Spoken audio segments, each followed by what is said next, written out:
My best friend and I often go jogging at night in our quiet neighborhood. We do it dozens of times, maybe hundreds, and never think we're taking a risk.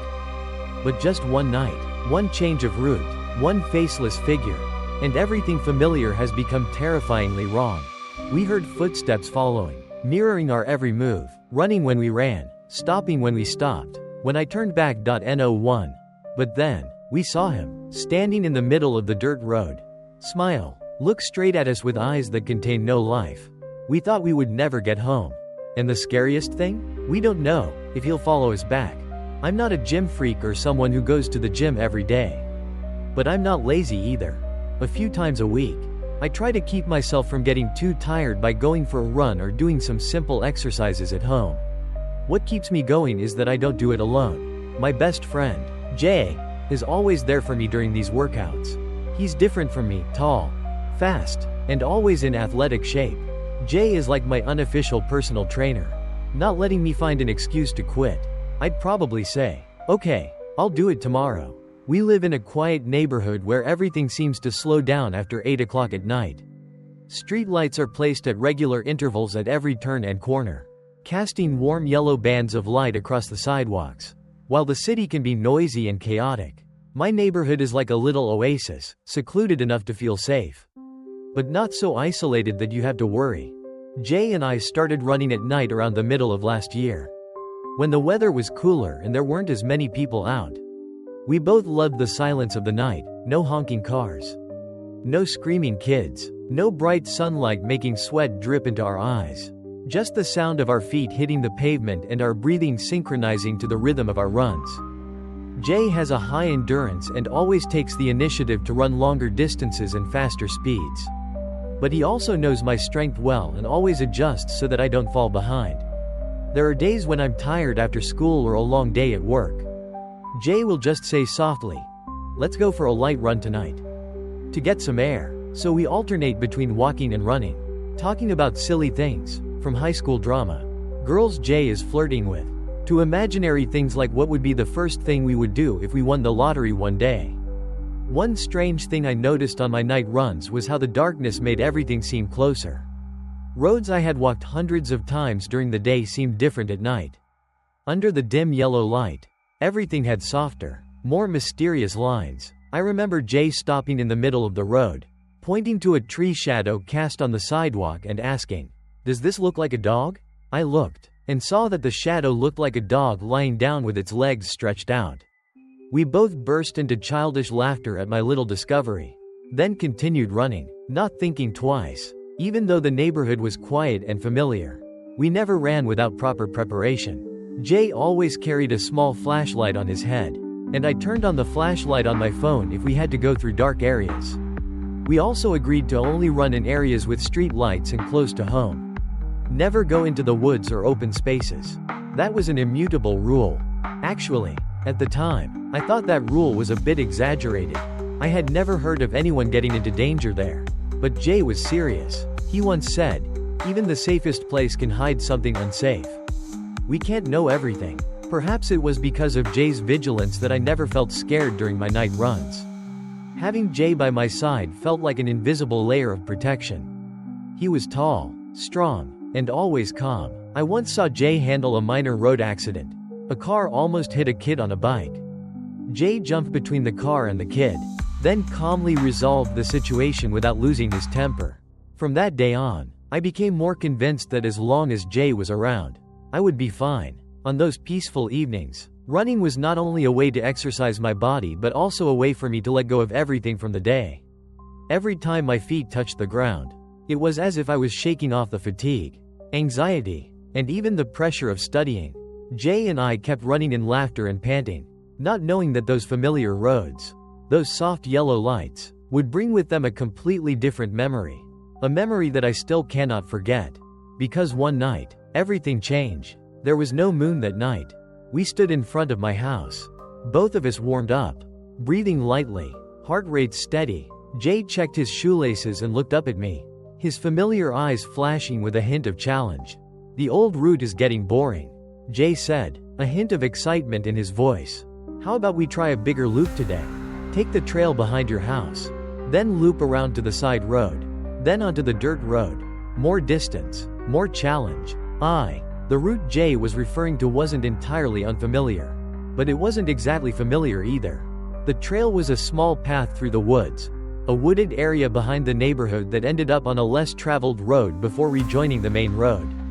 At the end of the main road was a dirt road that stretched out into the farmlands, a place with few lights, few houses, and almost no one around at night. Is it too dark that way? I asked, hesitantly. It's a dark dirt road. No lights, no people. Jay laughed. That's why it's fun. I have the headlights, you have the phone, and if anything happens, we can just run back. I looked into his eyes and saw the excitement and trust. Jay had always been the type of person who never backed down from a challenge. And that was what pulled me out of my laziness. Okay, I breathed, twisting my wrist. Let's go. But don't blame me if I make you carry me back halfway. Jay laughed loudly. We turned off the familiar path and passed through my backyard, where a small iron gate led into the edge of the woods. The wind blew through the tall trees, rustling the leaves in the darkness. The steady thump of feet on the ground echoed in the silence. And Jay's headlamp scanned the trees like a flashlight in a... At first, everything was fine. The trail was narrow but clear, with weeds and bushes on either side. The air was cool against the skin, and there was something peaceful about it. The kind of peacefulness that made it easy to forget that the night could always hide something from you. Jay told jokes as we ran, his voice lost in the wind. I kept my pace, but every now and then I glanced back, where the darkness was closing in on my heels. A vague feeling crept into my mind, not fear, but wariness, as if I were walking into a... So quiet. Jay nodded. We kept running, until the trail opened up into a stretch of asphalt. As I approached the turnoff to the main road, I started to feel a slight pain in my side. Jay turned and saw me slowing down. So did I. Just try a little harder. Then come back by the main road, Jay said, patting him on the back. I nodded, wiping my sweat. Okay, but the dirt road is dark. Jay turned on the sentence. We walked to the end of the dirt road. As soon as I set foot on the yellowish-gray gravel road, I felt, "Are you sure we should continue?" I asked, trying to keep my voice normal. "Yeah, just another mile and then back," Jay replied, not turning around. I didn't reply. Something inside me began to tighten. I don't know why I feel this way. It's just shadows. I stick close to Jay. And even though nothing happened then, no footsteps, no mad laughter, no one appeared, I knew something is ahead. Wait for us. We started running deeper into the dirt road, where just a few hours ago. I don't tell. I ran to forget that fear. That was the real reason I agreed to run with Jay tonight. Despite my initial hesitation, at first it was very small, like the sound of a small rock being kicked. I think that's it. I glanced back, seeing nothing but the dark road behind me. The trees rustled in the wind, and the light from Jay's headlamp only illuminated a few meters ahead. I opened my mouth to speak, but Jay slowed down. "Hear that?" he asked, his voice deeper than usual. I swallowed. "Jay, no." We kept running, trying to keep a steady pace. But the sound came again. 1, 2, 3, steady steps. Jay stopped completely, the light above his head swiveling. Maybe the person who goes. No one walks in the dark woods like this, and keeps a fixed distance from us. We tried to accelerate, our feet hitting the ground hard. Without turning back, I knew steps. Faster. Closer. Jay pulled out his phone and pressed the rear camera to record while running. Screen. "Damn," Jay muttered. "It knows how to hold its." We decided to slow down to test it out. My pace slowed down too. My breathing was no longer for stamina. It was for panic is brewing. Part of me wanted to scream, to tell Jay to come back. But the other part was, remember to come back before 10. Okay? I laughed. We turned again. This time Jay's light lingering on the trees behind us. Silence. Thick darkness. I stared, trying to see some shape. Even the slightest movement, but nothing. As if the thing that had made the footsteps had never existed. Only sound but no form. Jay decided not to stop. "Speed up. Don't stop until we're out of this lot." I nodded. No need to say anything more. My heart was pounding, but not because I was tired, but because I think of my mother. I must go home, and whatever is coming after us, it knows it. The last darkness. We stepped off the edge of the dirt road, where the skeletal tree trunks receded, giving way to asphalt. Jay and I both stopped at about the same time. He was bent over, his hands on his knees, breathing heavily, and I turned my head to look back the way we had come. No one, no strangers, no shadows, no eyes. I swallowed, my throat dry. My chest was still heaving, not just from fatigue, but nobody. Jay turned to look too. Probably another runner. Maybe they're just keeping their distance, he said, but his voice was shaky. I nodded, as if to reassure them both. Yeah, the polite ones. Keep social distance, as instructed. Jay chuckled, but the laughter died quickly. Nothing was really funny. We move on. I thought of those footsteps. They weren't random like those of a pedestrian. No, they were mimicous. When I speed up, so do they. When I deliberate. Jay seemed to read my mind in his eyes. I nodded slowly. Not by chance. Yeah, Jay said. My mind clung to those words like a branch in a flood. But the feeling in my gut, that instinctive intuition that knew no reason, said otherwise. That thing does not give up. It was just waiting. Like a predator, it retreated into the shadows. We were silent for a few minutes, each following his own path. No, it couldn't be imagination. Jay heard it too. I turned to Jay and saw that he was looking at me too. It wasn't the look he had when he challenged me to run faster or told me a joke. It was the look OFM, and it sent shivers down my spine. Are you okay? Jay asked, his voice softer than usual. I hesitate. Jay was surprised. I haven't told anyone, but my mom has been forgetful lately. I continued. Jay was silent. For a moment. I understand, but you're here. You're still. That statement, simple as it was, touched something deep inside me. I smiled weakly. We turned left, out onto the main road, the most familiar place. Both intend to increase. Something just changed. Not in light, not in sound, but in. Have a cold return. Jay stopped too. We turned our heads together, as if an invisible string was pulling our eyes. And this time, still nothing, but I know something is standing there. Without being present, it can still make me shiver. And I know, tonight's escape not finished. The streetlights finally fell behind us. We were now on a dirt road, the edge where the light didn't reach. On both sides were rows of straight trees, like silent witnesses surrounding. Not a bird, not an insect, only the echo of footsteps stepping on gravel. The sound repeated like a heartbeat. But I began to feel that rhythm is no longer entirely mine. Jay ran ahead, saying nothing. He was always like that, especially when it came to hard stuff. Focused, not wasting his breath. But I was different. I felt like I needed a sound, a voice, some noise other than nature, to reassure me that I was still in the human world. I took out my phone, intending to turn on the flash just to be sure. But as soon as I shone it to the left, the light hid an unusual movement. I stood still. One black shadow. Low, not wind. No. Gee. I turned to Jay. Jay, I just saw someone on the left. Jay stopped and turned to me. What person? Jay frowned. Then, sure. I was silent. I want to believe Jay. I want to think I'm imagining it. But that feeling, that moment when my eyes so real. I tried to swallow the feeling inside.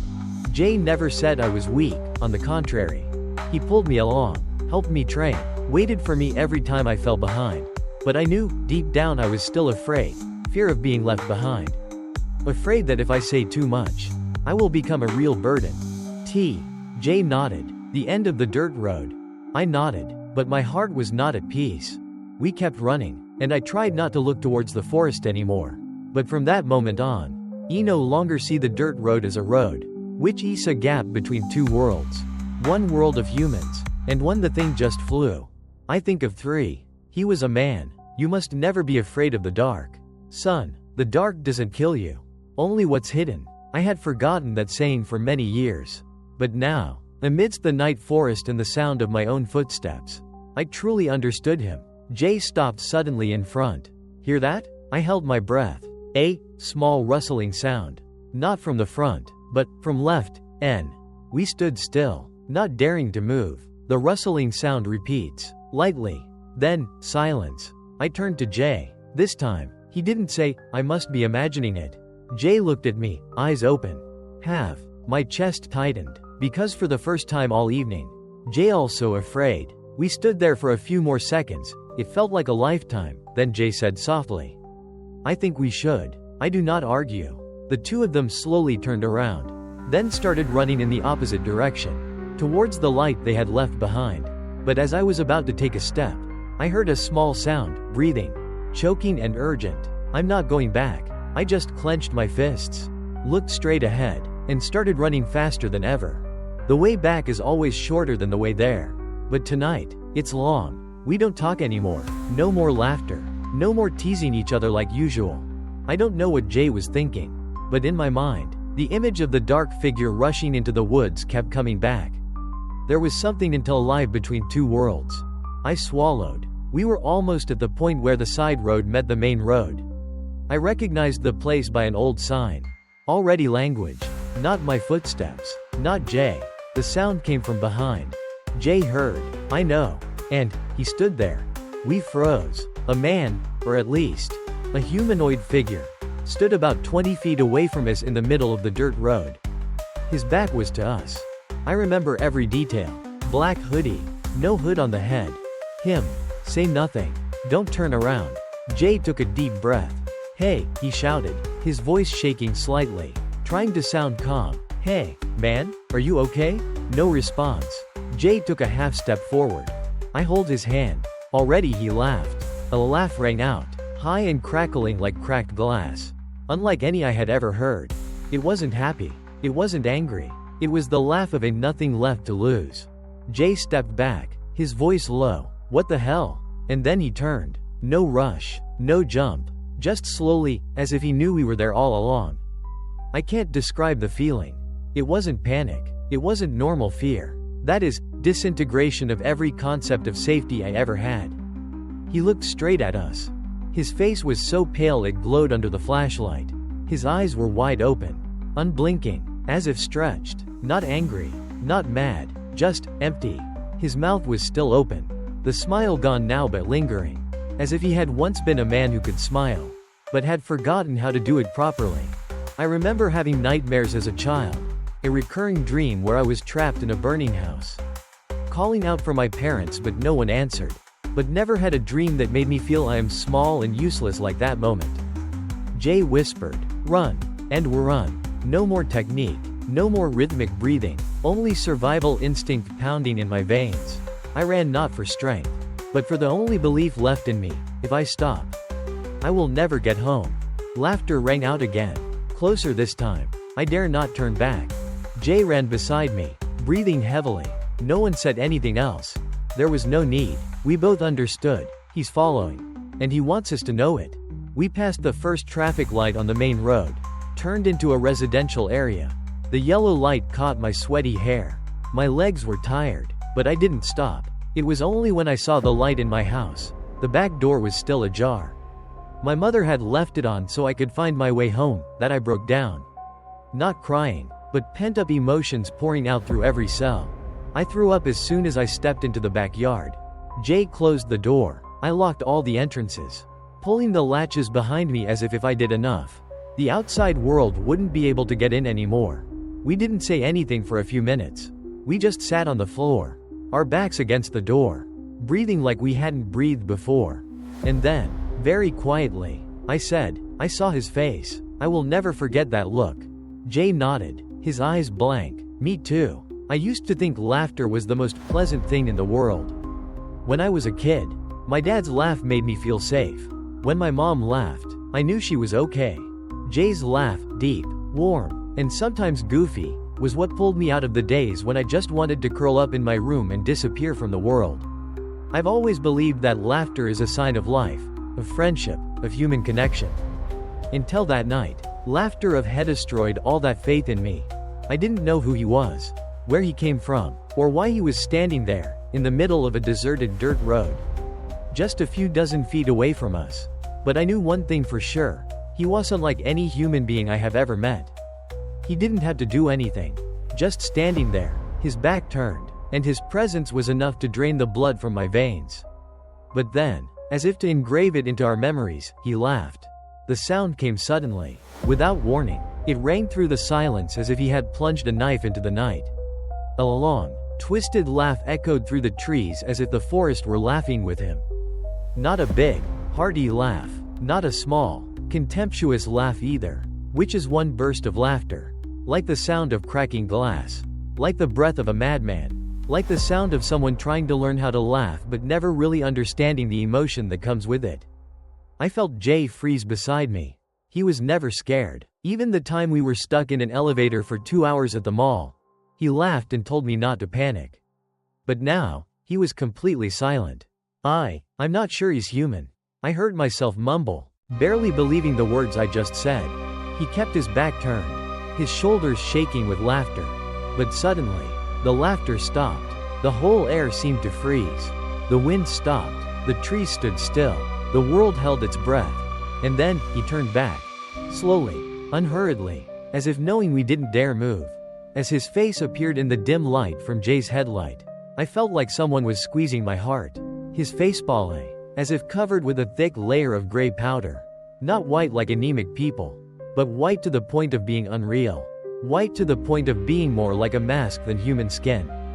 His eyes were wide and motionless, pupils so dilated that the whites were almost invisible, as if he were see-through me, not looking at me. That gaze was so cold that it couldn't be called hostile, because hostility is at least a human emotion that look empty. No longer human. Jay took a half step back. I don't think he's joking, he said quietly. Something's wrong. I backed away too. My head was spinning, trying to make sense of the situation. A stranger standing in the middle of the road, dressed in filth, staring at two teenagers jogging at night. But no, if you were homeless. Why are you following us if you are the one who wants to scare? Why didn't you rush out of the woods when you saw we were at a disadvantage? Everything he does is like he is playing a game whose rules we do not understand. And then, head tilt head, very light, the tilt of the head like a dog when hearing a strange sound. Just like that, but I feel like there are hundreds of ants crawling under my skin. Jay squeezed my hand. Run. We turned. No shouting, no warning, no discussion. We run. Laughter, echo again. This time it was no longer a long sound but a sharp howl, echoing close to my ear. I didn't turn my head. I didn't want to look back. I knew, if I looked, I would see him running after us. Or worse, him no need to run but still catch up. I used to think that when people are extremely scared, they scream. But I don't scream. I don't cry. I just run. Because instinct screams. If I stop, if I slip, if I turn back, I will disappear. Forever. We turned onto the main road, where the streetlights began to appear again. They illuminated the wet pavement, where we had left trails of sweat and fear. We didn't stop until we got to my house. Jay pushed the back door open first. I followed. I closed the door, locked it, and drew all the curtains. We didn't say anything for the first 5 minutes. Just the sound of breathing, the sound of our hearts pounding in our ears. Jay spoke first. Did you see the look in his eyes? I nodded, my throat tight. I've looked into a lot of people's eyes. I said, teachers, doctors, homeless people, angry people, heartbroken people. But his eyes. I paused, then exhaled slowly. Nothing inside, no emotion, no reason, just presence, as if he existed only to intimidate. Jay closed his eyes, his head leaning against the wall.